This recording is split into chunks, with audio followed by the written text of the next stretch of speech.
Menciptakan habit yang sehat, itu dulu yang penting.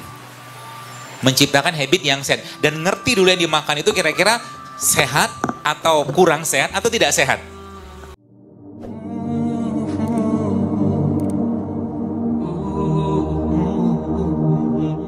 Baik, itu yang pertama, rempah ya. Maka rempah itu sekalian kita akan nanti bahas, rempah itu adalah kuncinya.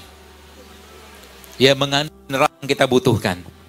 Kemudian ada lagi yang kita kenal dengan rimpang. Rimpang itu begini, yang tadi Anda minum itu, rimpang.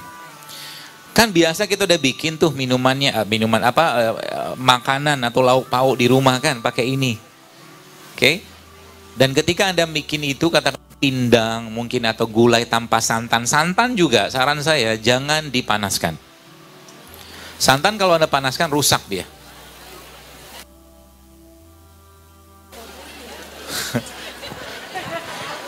Berarti sayur lodeh nggak boleh dong gini. Bukan sayurnya yang nggak boleh, kebiasaan kita yang beda sama kebiasaan orang zaman dulu. Kita orang zaman sekarang ini, sekarang habis makan, nongkrong, duduk, chat-chat segala macam, nggak ada aktivitas fisik. Saya pernah bilang, kalau Anda pengen makan nasi Padang, silakan makan nasi Padang, nggak masalah. Orang Padang tuh dari zaman dulu makan nasi Padang. Tapi habis mereka makan nasi Padang, mereka bertani, berkebun, berladang, bawa gerobak. Kalorinya kebakar. Kita akhirnya apa? Badannya melentang-melentung kan. Gemuk di sana kemari, dulu wajahnya persegi, sekarang mbak rembulan. Bulan. Ya kan? Seperti itu. Jadi bukan salah makanannya, makanya kalau sayur lodeh boleh nggak? Silakan makan sayur lodeh, tapi kalau tiap hari makan sayur lodeh, menurut saya nggak sehat. Apalagi santannya dipanaskan. Artinya yang saya mau ajak kepada ibu sekalian adalah menciptakan habit yang sehat, itu dulu yang penting. Menciptakan habit yang sehat dan ngerti dulu yang dimakan itu kira-kira sehat atau kurang sehat atau tidak sehat. Ya, dan kalau sudah ngerti nggak sehat jangan dimakan. Contoh, saya tanya, mie instan sehat? Tidak. Kenapa dimakan? Enak. Enak itu adalah syahwatnya kita. Kalau kita tidak mampu mengendalikan syahwat, zolim sama kita, zolim.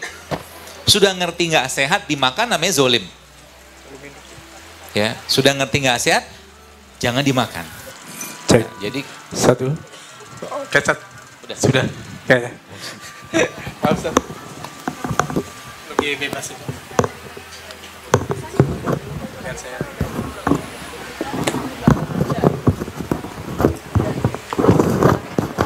Baik, cek.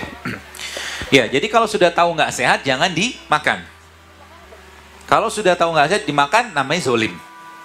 Ya, saya pesan kemarin pas ngisi di daerah Condet itu, saya bilang apalagi Anda yang bisnis kuliner.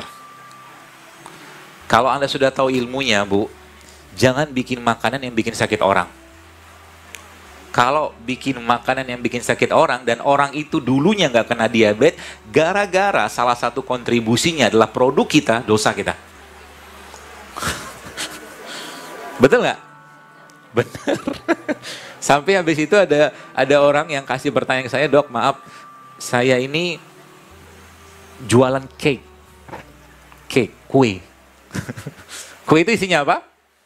Tepung, gula, mentega.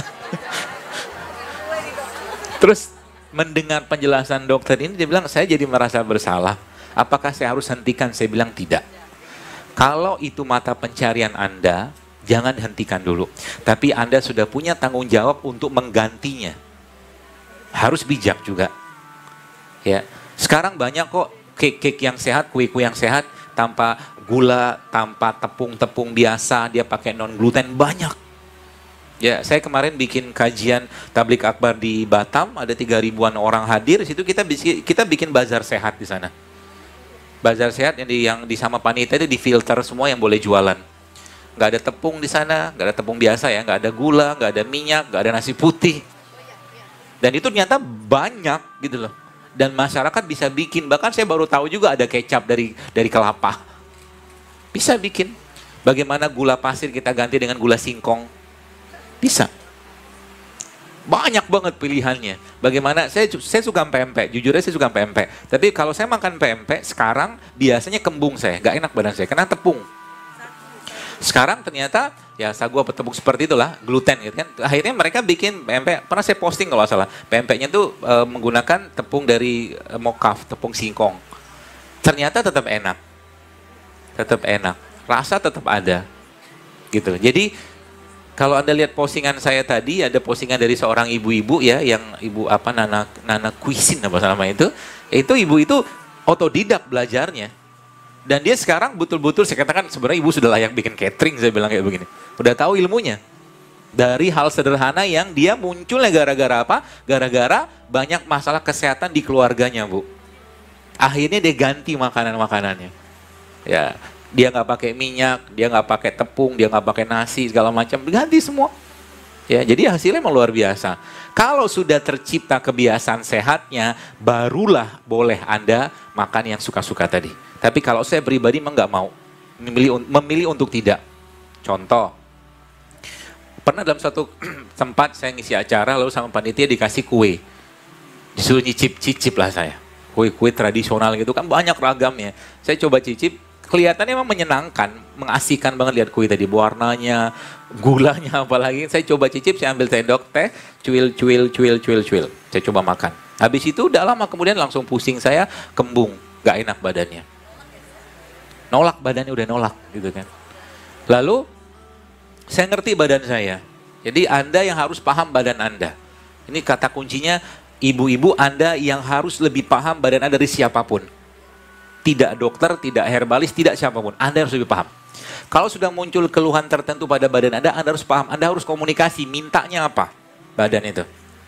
Nah, pada case saya tadi, setelah saya ngerasakan kayak begitu,